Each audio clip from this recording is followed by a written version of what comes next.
Truth Out contributor and president of the Muir Group and Associates, Michael Muir, is here to discuss two recent articles he wrote on Truth Out. The first is entitled The Missing Photos from the Senate Report on CIA Torture.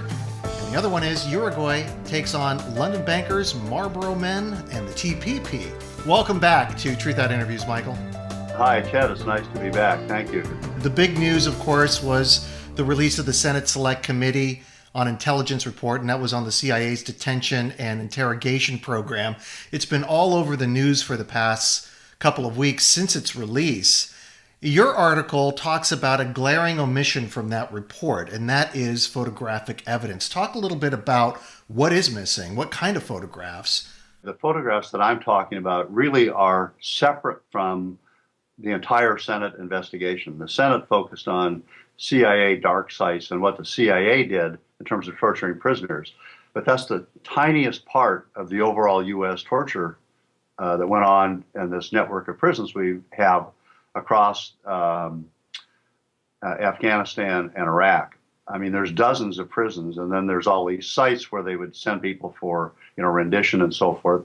There was actually a secret private airline that they were using to shuttle prisoners around from one prison to another. So among these dozens of prisons across Afghanistan and Iraq, we've run more than 100,000 prisoners through those installations. There's been a tremendous amount of torture. There have been 108 deaths. The Department of Defense itself estimates there have been 26 homicides.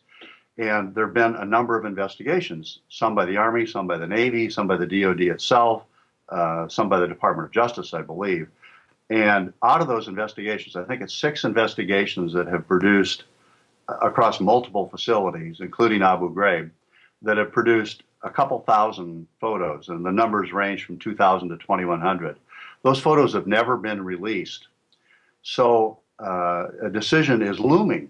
The judge in the case was supposed to make a decision December 12th. The government said we can't release them because it would endanger Americans. And the judge said, well, you have to prove to me that it will endanger Americans. And he's making the government go through the photos, all 2,000 of them, one by one. Every single photo, you have to give me the rationale for why you cannot release this. And they've kept them secret. Some of these photos go back more than 10 years. They've kept them secret this entire time in spite of a lawsuit by the ACLU under a blanket justification, a law that was passed by Congress that allows the Secretary of Defense to just say, we can't release this block of photos. And that has to be renewed every 3 years. And this judge is throwing sand in the gears. He's not going to let them renew it looks like. And so what they'll probably do is appeal this. And, I'm saying, really, we ought to release them. The timing is right. And it would give us the full spectrum of what went on in terms of our torture of prisoners, which is very widespread and much worse than even the CIA report, which is horrendous in its own right. There's a lot of criticism about, quote, relitigating the past. And it's like, you're not really relitigating the past. You're trying to prevent this from happening in the future by going back and releasing all this information and saying, is this who we are? Is this what we do? And the answer should be no, but obviously we did it. And it isn't even relitigating the past. We haven't litigated the past. We haven't really looked at this yet. And so, as time has gone on and everybody realizes that the Iraq War was a fiasco, it really is time to re-examine what we were doing and what we were thinking at that point in history. And again, with the rationale, we don't want to repeat it, and we want to know how it happened. All right, shifting gears now to the other article you wrote on Truth Out, which is about Uruguay. Now, it's a small country and not a very rich country in South America, but they are in the crosshairs of international bankers, neoliberals like David Cameron, and even some corporate multinational corporations. This article I found extremely fascinating. One, I did not know the level of involvement with these actors in this small country in South America. And you take us through like a 3-step process of how this country is coming under essentially attack, not by guns, but by other means. Take us through some of that, because it is a fascinating story. There are 3 things going on here, which is why the title is sort of a tripartite title. They're taking on London bankers, Marlboro Madmen and the TPP, the Trans-Pacific Partnership, this proposed international trade agreement, which isn't really a trade agreement, and we'll talk about that in a minute. But all three issues, so the common thread through them, I think, is corporate governance versus national sovereignty and government by the people. If I could just distill it to one thread, that would be it. And in the case of the London bankers, that's the sort of Cameron, we use the word neoliberal. I think it's an incorrect word in a sense because it tends to confuse people. I use it all the time, but it's sort of an in word if you don't know what it means or if you haven't read a little bit about it. It can be very confusing because the word liberal is in the name.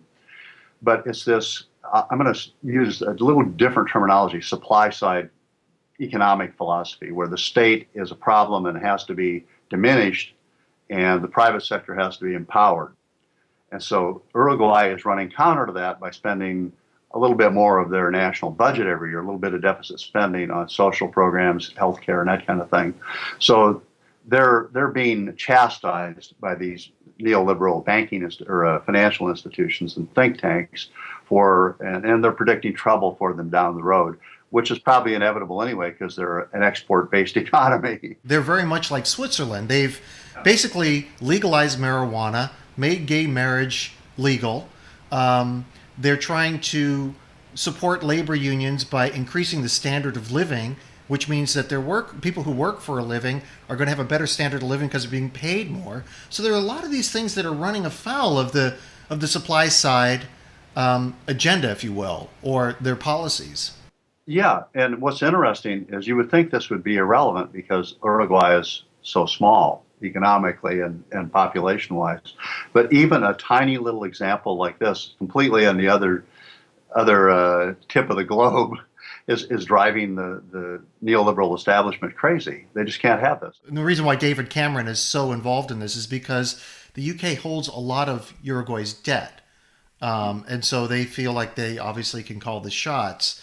The austerity programs, and this is something that has gone through Europe with a lot of not even mixed results, I would say very negative results, but austerity is very much about the supply side policy because they want to shrink the public sector and the ability for the public sector to respond to problems domestically specifically from working class, middle class, people who basically, rely on their income from other sources like companies. So it creates what they call a business-friendly environment, meaning that there's not a lot of regulation, but everybody else kind of has to suffer. So there's a real push to bust up unions, to drive wages down, to shrink the social safety net. The British government and the British financial establishment reflect the tone, the mentality, the direction that has been established by David Cameron, and his government is involved in a historically unprecedented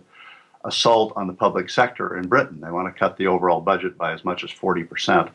So, of course, the London financial establishment looks askance at what Uruguay is doing by spending, going into deficit spending on social welfare programs, early childhood education. Every kid who goes to school gets a notebook, computer, that kind of thing.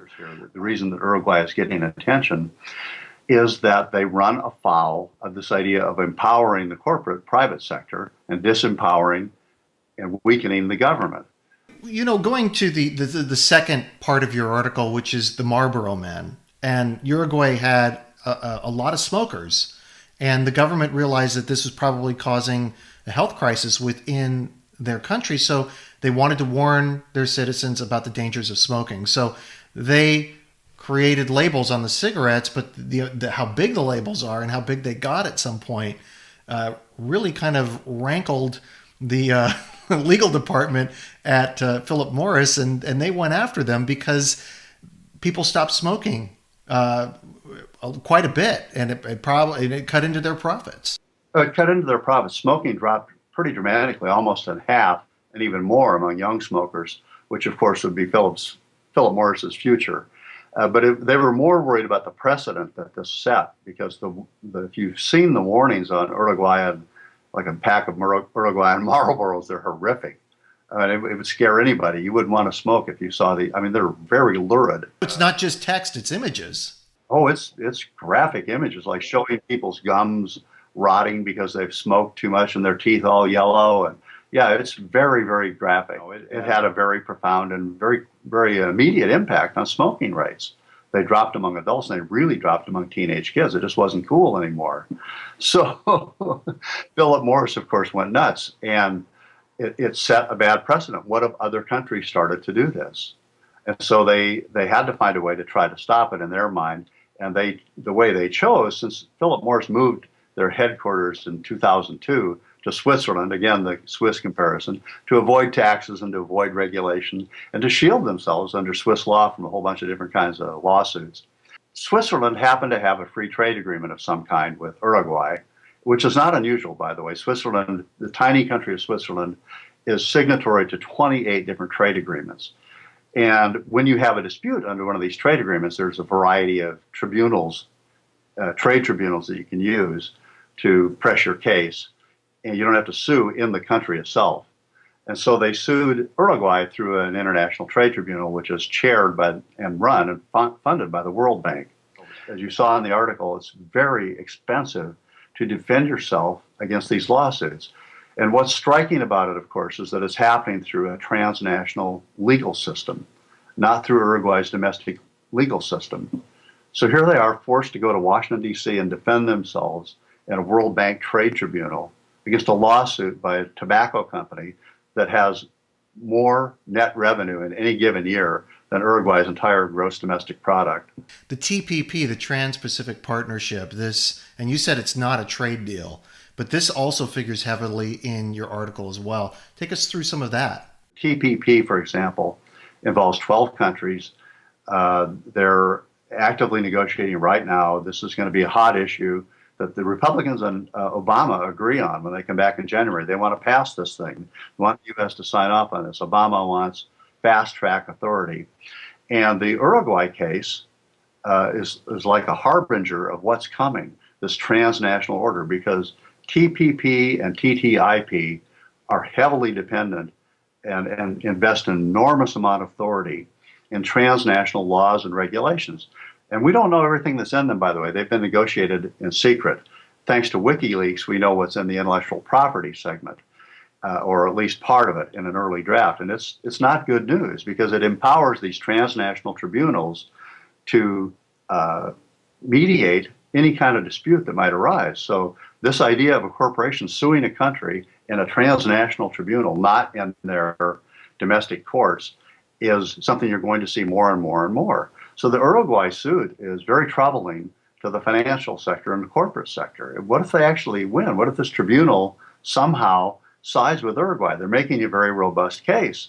They're saying, under another international agreement with the World Health Organization, to which 200 countries are signatory, we're allowed to protect the public health, and we're allowed to put warning labels on cigarettes. So you've got two global structures, in a sense, going up against one another almost. But the more sort of mediagenic battle is between a tiny country of 3.4 million people and this giant global transnational tobacco company suing them through a transnational tribunal. That's the real story. So this is the beginning of a transnational governing structure.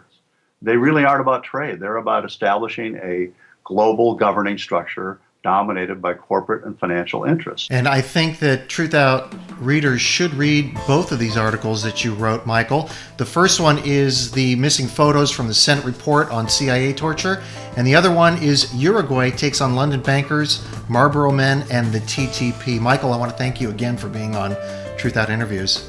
Oh, thanks, Ted, very much. It was fun. And that is Truth Out Interviews for another week. I'm Ted Asregadoo. Thanks for watching. We'll see you next time.